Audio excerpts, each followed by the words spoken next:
Monsieur le Président,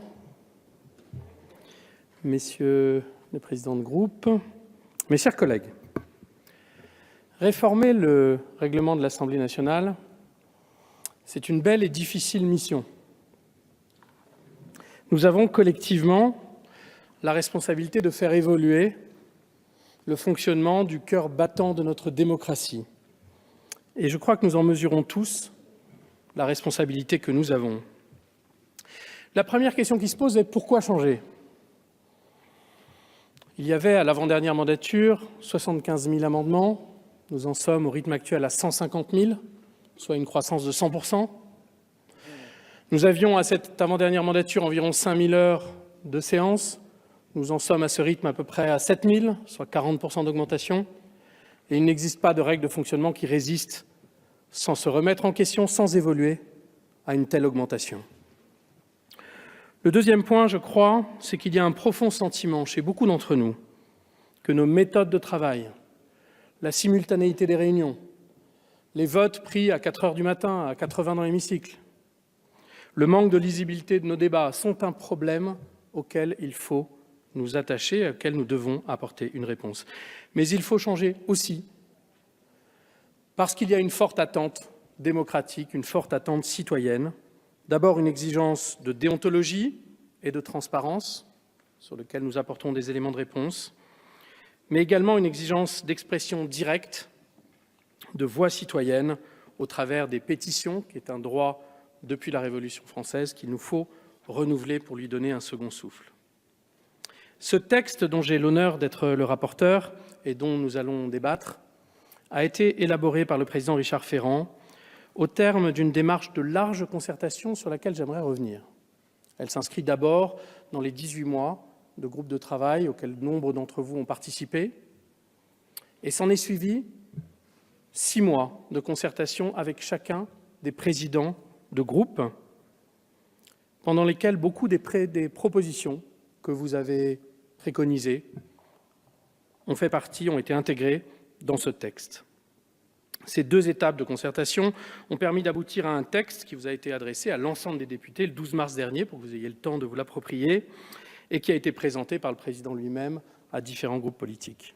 Soyons clairs, ce texte s'inscrit en dehors de toute réforme constitutionnelle. Cela signifie que certains d'entre nous nourriront une certaine forme de frustration parce que nous ne pourrons pas, bien sûr, faire évoluer les limites de responsabilité entre le Parlement et l'exécutif.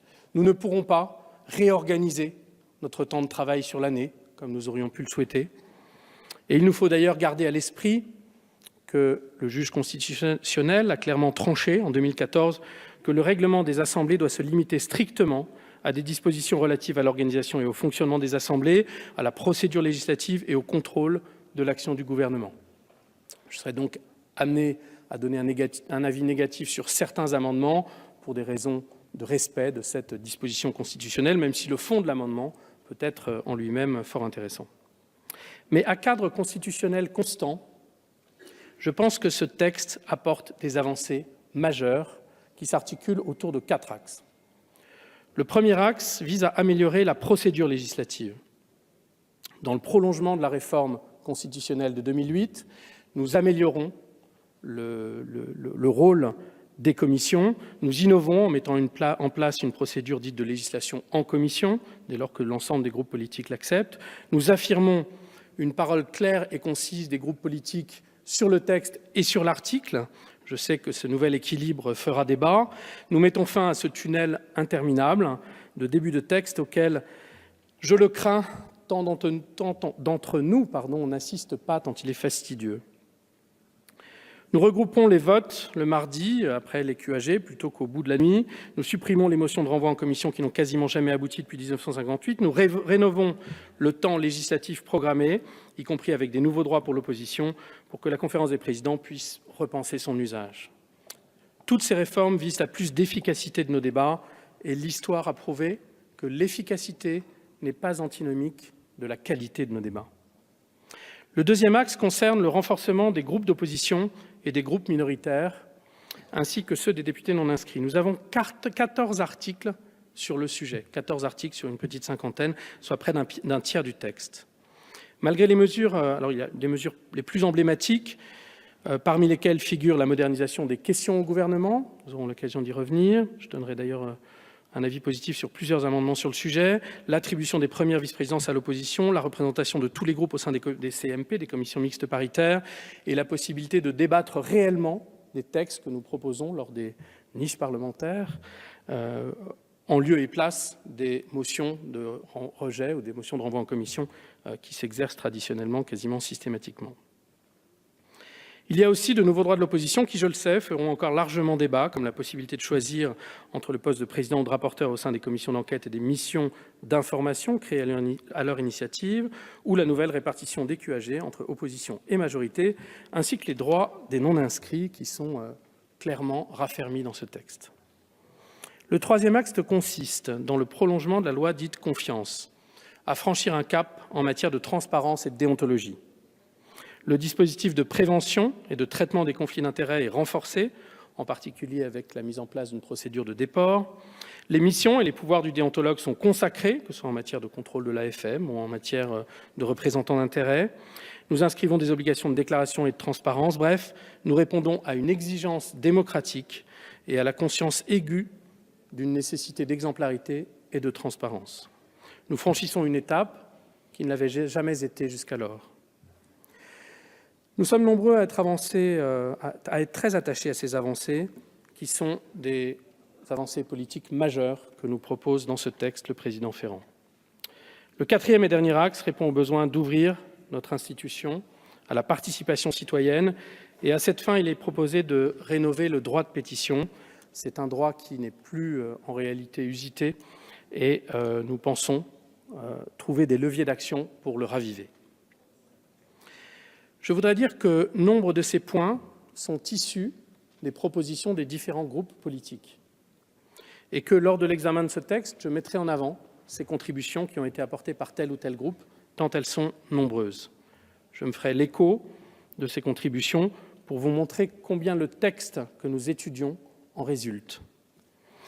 Notre travail en commission a quant à lui permis d'apporter une quinzaine de modifications significatives qui se sont nourries des amendements et de nos échanges, avec des points importants comme le regroupement des votes en journée après les QAG, des mesures fortes en matière de déontologie, concernant aussi l'inscription d'un dispositif contre le harcèlement issu d'un groupe de travail parlementaire et transpartisan, ou la mention de débats avant les Conseils européens.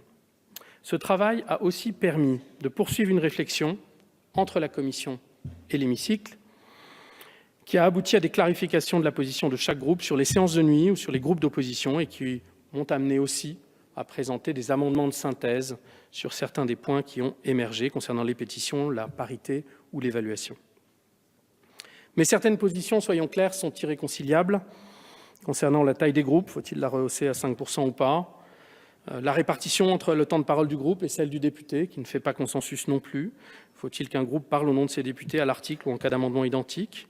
Faut-il réduire de 30 à 15 minutes les motions et de 10 à 15 minutes les DG ou pas ?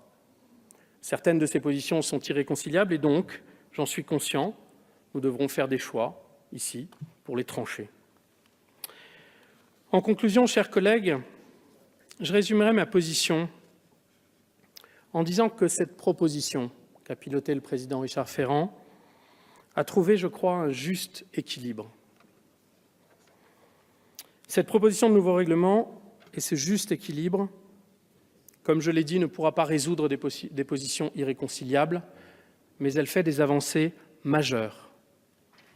Elle constituera une étape importante de la vie de notre Assemblée, aussi loin, je le crois, que nous pouvions aller à iso-constitution.